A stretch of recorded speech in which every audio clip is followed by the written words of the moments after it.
नमस्ते। आप सभी का फिर से एक बार स्वागत है आयुर्वेद फॉर एवरीवन में। मैं हूँ डॉक्टर रूपाली जैन। आज का वीडियो सभी गर्भवती महिलाओं के लिए है।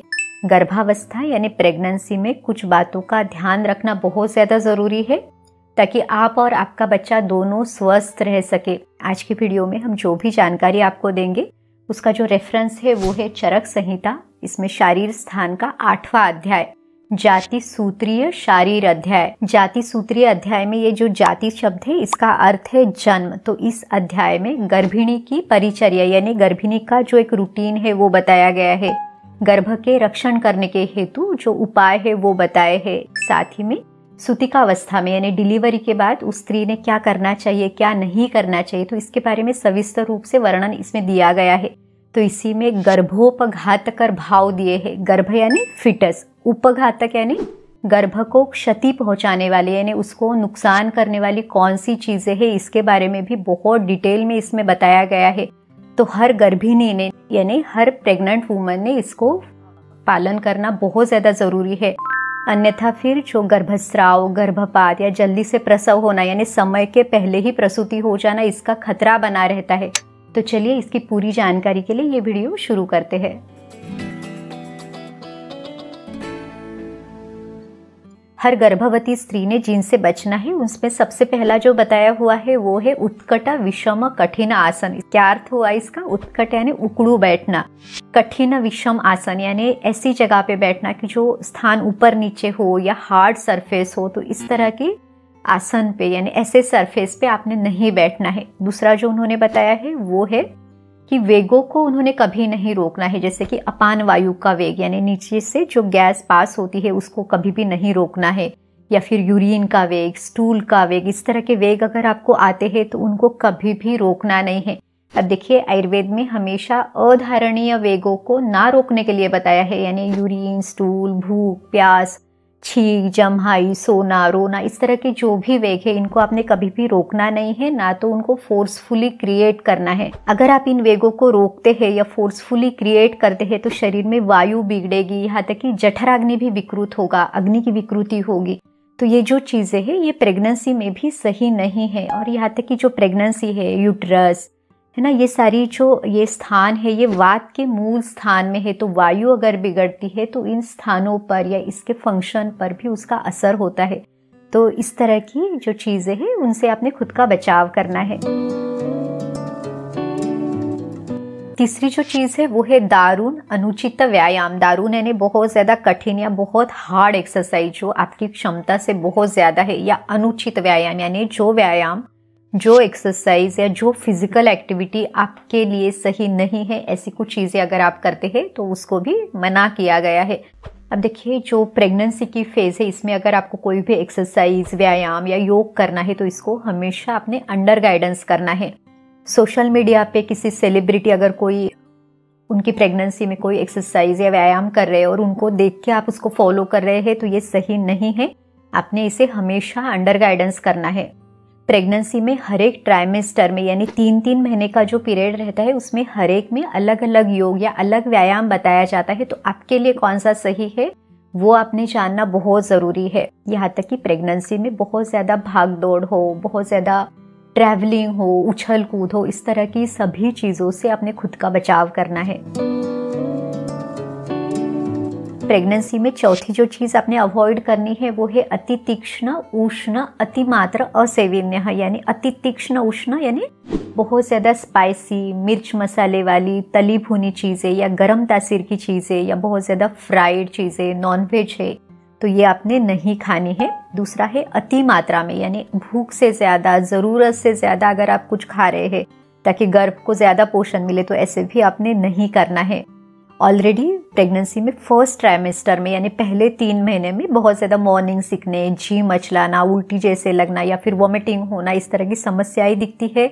अगर आप बहुत ज़्यादा गर्म तासीर की या ऐसी चीज़ें खाते हैं, ज़्यादा क्वांटिटी में खाते हैं तो आपकी तकलीफ बढ़ सकती है, बहुत ज़्यादा गैस्ट्रिक इरिटेशन हो सकता है। तो इन सभी तरह के खान पान से भी आपने बचना है।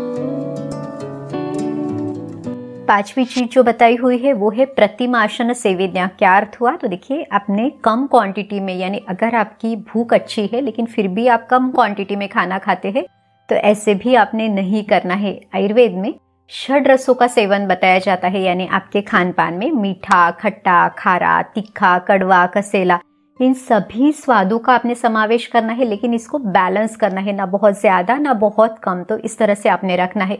अगर कोई स्त्री इन 6 स्वादों में से किसी 1 या 2 स्वादों का ही फूड ज्यादा लेती है तो वो भी उसको नुकसान कर सकता है। जैसे अगर किसी महिला को मीठी टेस्ट बहुत ज्यादा पसंद है और वो सिर्फ मीठे स्वाद की ही चीजें ज्यादा खाती है, मिठाइयाँ खाती है, तो इसमें क्या बताया है कि ऐसे स्त्री को जो बच्चा पैदा होगा तो उस बच्चे को भी बहुत ज्यादा उसका वेट ज्यादा रहेगा, चाइल्डहुड ओबेसिटी रहेगी, या तो फिर प्रमेह का रोगी होगा। यानी जैसे हम देखते हैं कि टाइप 1 डायबिटीज है बच्चों में, बहुत कम उम्र में ये डायबिटीज होना दिखाई देता है।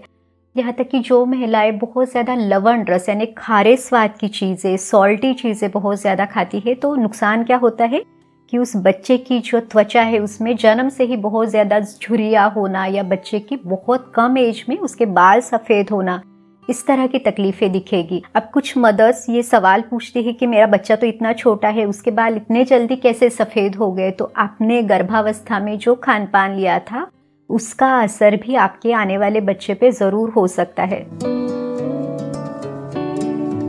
सातवीं चीज जिससे गर्भवती ने बचना है वो है अप्रिय अतिमात्र श्रवणेरवा। इसका क्या अर्थ हुआ? तो जो बातें, जो चीजें गर्भवती के मन को पसंद नहीं है, ऐसी बातें अगर वो बार बार सुनती है या उसे सुनना पड़ता है तो वो गर्भ के स्वास्थ्य के लिए सही नहीं है।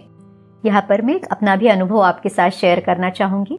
आज से लगभग 4-5 साल पहले मैंने एक गर्भ संस्कार का इंटरनेशनल लेवल का एक सेमिनार अटेंड किया था, जो स्पेशली डॉक्टर्स के लिए ऑर्गेनाइज किया हुआ था। तो इस सेमिनार में हमें बहुत सारे ऐसे 4D स्कैन्स दिखाए गए, अल्ट्रासाउंड्स के रिकॉर्डिंग्स दिखाए गए। तो उसमें अगर बच्चे की माँ या उसके पिता उसके साथ बहुत प्यार से बात कर रहे हैं, या कोई मंत्रोच्चारण चल रहा है, या क्लासिकल म्यूजिक, इंस्ट्रूमेंटल म्यूजिक इस तरह से चल रहा है, तो बच्चा भी बहुत ज्यादा रिलैक्स दिखाई दिया। उसके चेहरे पे बहुत अच्छे से मुस्कान भी इस 4D अल्ट्रासाउंड में दिखाई दी। और उल्टा कोई शोर शराबा या झगड़ा बाहर हो रहा है, या कुछ ऐसी चीजें जो जैसे बहुत ज्यादा लाउड म्यूजिक है, तो बच्चा भी अंदर इरिटेट होता है, वो अपने ही अम्बिलिकल कॉर्ड के साथ खेलता है, या उसकी जो मूवमेंट्स है वो बहुत ज्यादा बढ़ जाती है। ये उस 4D अल्ट्रासाउंड में दिखाई दिया। तो इस तरह से हम ये डेफिनेटली कह सकते हैं कि जो गर्भिणी के मन की स्थिति है, या जो उसका सराउंडिंग है, जो बातें वो सुनती है, उस हर एक चीज का गर्भ के स्वास्थ्य पर असर होता है, उसके मन की स्थिति पर भी इसका असर होता है। इसीलिए गर्भ संस्कार में हमेशा गर्भिणी और उसका बच्चा, इन दोनों को शांत किया जाता है, उनका मन शांत किया जाता है। ऐसे ही जो म्यूजिक या कुछ बातें उसमें बताई जाती है।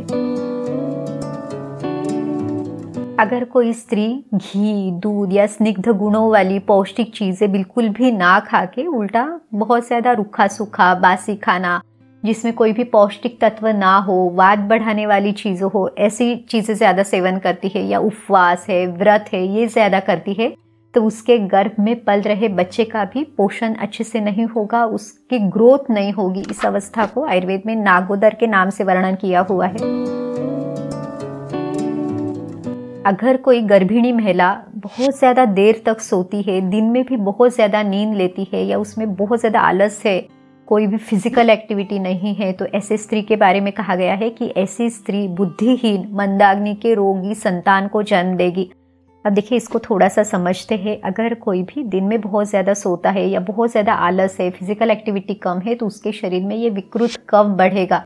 अब माँ के दोष अगर बिगड़े हुए हैं तो उसका असर गर्भस्थ शिशु पर होना भी स्वाभाविक है। गर्भिणी स्त्री ने बहुत ज्यादा गुस्सा करना, चिंता, द्वेष, ईर्ष्या, मैथुन करना, इन सभी से खुद का बचाव करना है, ताकि ये पूरी जो प्रेगनेंसी है ये अच्छे से कंप्लीट हो सके, बच्चे का अच्छे तरह से उसका पोषण हो सके, उसकी ग्रोथ अच्छे से हो, डिलीवरी अच्छे से हो, और बच्चा शारीरिक और मानसिक रूप से स्वस्थ रह सके। उम्मीद है हर गर्भवती माँ इस वीडियो में बताए हुए 10 गर्भोपघातकर भावों से, यानी गर्भ को नुकसान करने वाली 10 चीजों से खुद का बचाव जरूर करेगी। अगर आपको ये वीडियो अच्छा लगा तो इसे लाइक ज़रूर कीजिए, इसे अपने दोस्तों के साथ भी ज़रूर शेयर कीजिए, ताकि उनको भी ये आयुर्वेद का ज्ञान ज़रूर पता चले। तो चलिए फिर मिलते हैं अगले वीडियो में। आयुर्वेद को अपनाइए, स्वस्थ रहिए। नमस्ते।